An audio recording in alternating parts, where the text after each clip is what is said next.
Udara, langit.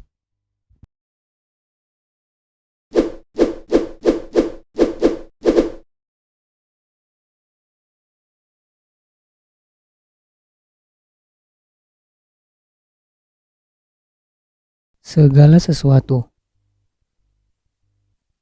semesta menganugerahkan kepada manusia emosi positif, benar dan baik, makin bisa dengan perubahan sikap orang-orang dengan kegelisahan yang hanya seisinya dan orang-orangnya yang tahu. Tapi kebaikan dibalas dengan kebaikan. Seseorang dengan kebersyukurannya dan dengan bertaninya.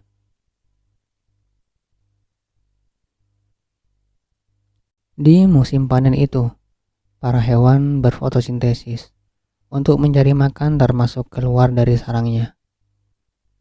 Ada elang, ular, dan tikus. Apalagi rumah dekat dengan sawah yang ditanami padi. Bisa jadi suaranya dari sana. Dari mulai kebentur kaleng dan botol bekas.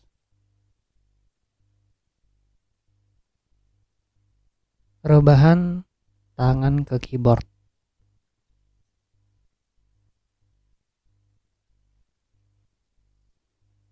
Pertanyaan itu yang tentunya harus menggerakkan dan menjadi keinginan yang betul-betul tercapai. Selalu introspeksi dan memperbaiki diri.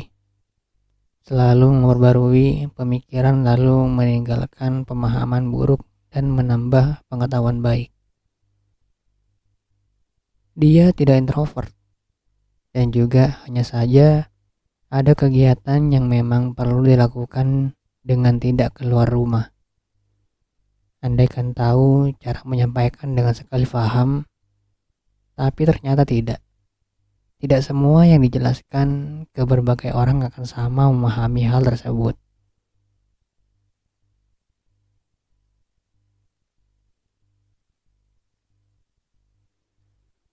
Pagi mentari belum bersinar cahaya redup untuk pengutaraan seseorang dengan banyak kesetiaan dan kemampuannya.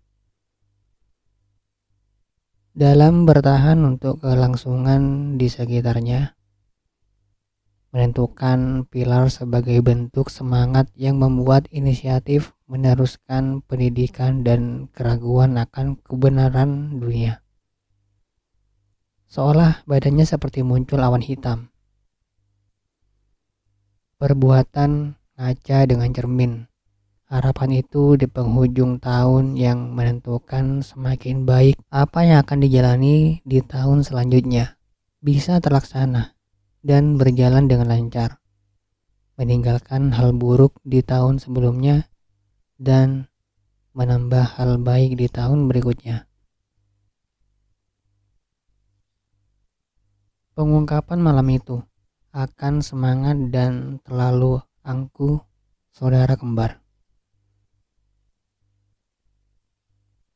Akan macam-macam tindakannya, yaitu sosok dengan mereka yang dijadikan sebagai patokan kebenaran dan rindu akan keberuntungan di masa lampau.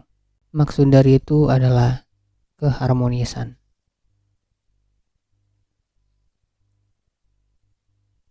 Adanya hati yang nampak tidak bersih, kuat dan lemah di antara keduanya banyak bercerita perihal percakapan berpola sastra dengan orang yang memiliki keyakinan yang berbeda. Terdengar suara tapi tidak terlihat, itu belum tentu tidak berwujud. Mereka percaya akan mistik rekan-rekan seperjuangan. Aku mengatakan bahwasanya sebelum itu berbicara tentang cinta, empati, dan rahasia istimewa tanpa rencana. Bicara tentang membaca dengan teman sekaligus sahabat.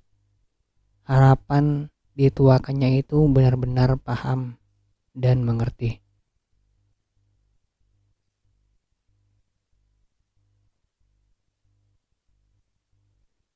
Ingin teriak di sebuah pergaulan dan itu seolah kurang pantas. Biarkan semuanya melihat eratan dan genggaman tangan. Kelmi Kaye berteriak di tengah-tengah itu. Sikapmu yang tiba-tiba muncul seperti sangat mistik. Tiba-tiba rasa pahit di lidahnya membuat Kelmi membuang ludah. Mungkin dia ingin kamu menangis sebagai salah satu bentuk kebingungan.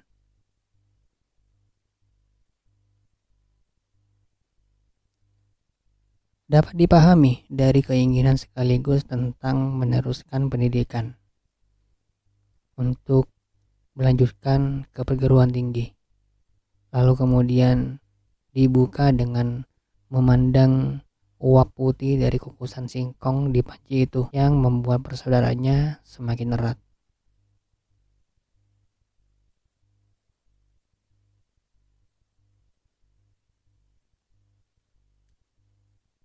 Kenapa harus bisik-bisik seperti itu? Bilang saja kalau kamu mau membicarakan tentang keyakinan dan pendidikan diri. Dengan tidak nyaring, Hendro Kaye menyinggung pembicaraan terkait apa yang selamanya mereka ketahui dan inginkan lebih jauh.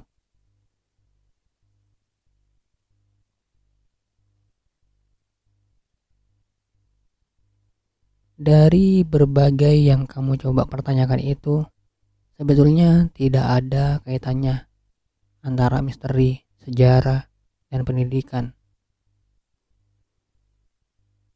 Kalau diruntutkan, ceritanya adalah tentang saudara yang dulu dituduh oleh para anggota saudara lain karena di rumahnya dipikir punya penyakit bersifat fisik dan sebetulnya bisa disembuhkan dengan medis, tapi malah khususnya saudaranya semua mempercayai pengobatan spiritual yaitu non fisik atau bahkan semacam paranormal.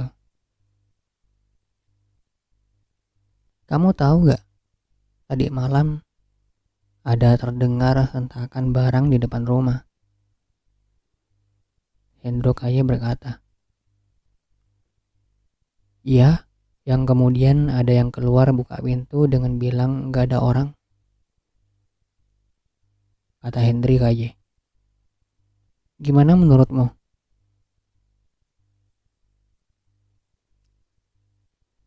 Pertengkaran antara anak itu dan orang tuanya, yaitu karena anggota saudaranya percaya pengobatan yang bersifat non-fisik atau spiritual. Di momen itu sebelum bertikai, dengan berbagai apa yang mereka perdebatkan tidaklah sepenuhnya benar. Berangkat menemukan hal baru dengan minimnya pemahaman, karena semua yang diketahui tidaklah sesuai dengan ekspektasi. Itu hanya pandangan berbeda yang tidak semua orang mengerti dalam satu sudut pandang. Pernyataan Kelmi Kaye dengan tegas.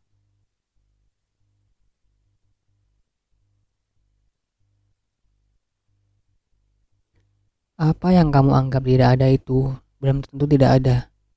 Dan juga salah satu caranya ya dengan ilmu pengetahuan. Ilmu pengetahuan itu bisa kita pelajari dengan belajar.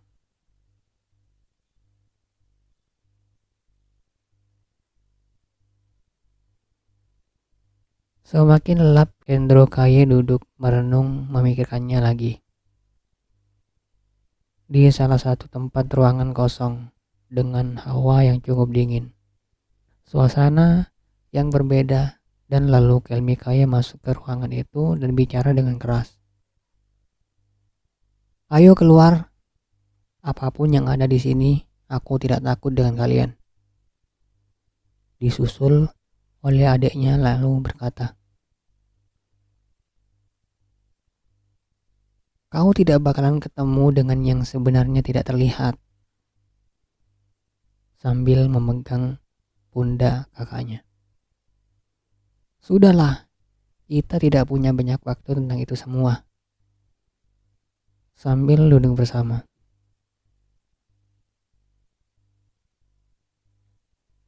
Ayo, kita berlelah-lelah untuk sesuatu yang benar-benar nyata. Kita masih perlu kerja, dan sekarang tinggal melaksanakan itu. Yang tidak sedikit untuk kebutuhan sebelumnya itu tidak bisa menyelesaikan dengan berteriak.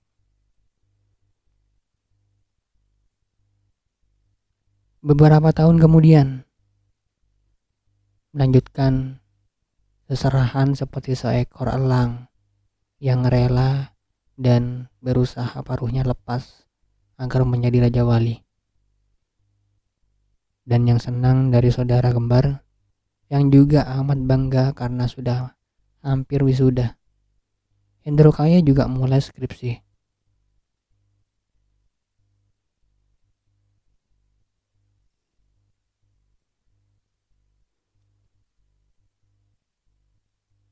Aku tendang kamu ya, kata Hendro Kaya, kakak tertua. Kenapa gitu? Sudah tahu aku tidak terlalu minat untuk terusin, malah melanjutkan karena motivasi tidak jelas yang kamu tampakkan.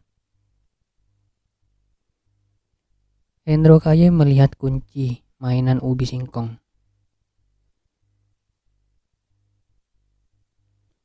Kita mulai mencari nafkah dan menabung, lalu kemudian kita tabung untuk masa depan nanti. Waduh, pikiranku lagi memikirkan tugas. Karena bagaimana mungkin menyembunyikan apa yang ada di pikiran. Tentang menabung untuk hal lain itu tunggu waktu saja. Sebetulnya di antara mereka masih mempercayai pemahaman yang lalu-lalu.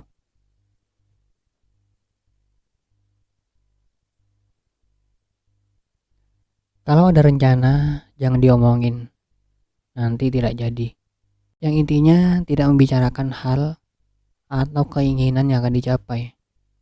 Dari situ, mereka tidak berbicara satu sama lain untuk kejutan akan impian yang optimis untuk mereka capai.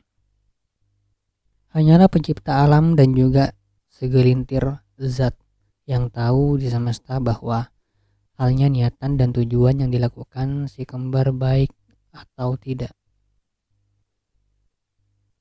Tertawa dan keluhan yang sering mereka rasakan tidaklah sesuai pengutaraan yang mereka coba rasakan saat itu.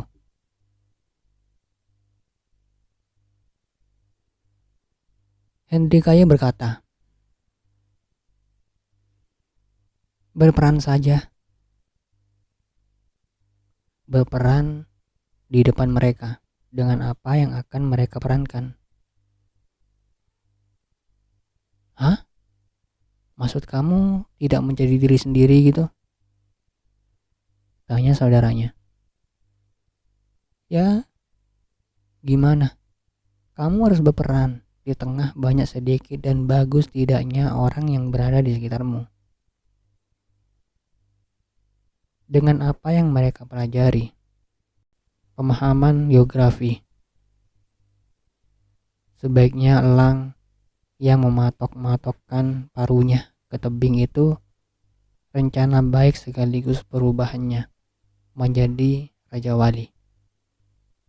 Bentuk kejeniusan elang dan si Raja Udara. Bentuk kebaikan abadi dari segala pilihan yang bijak serta karunia akan ciptaannya.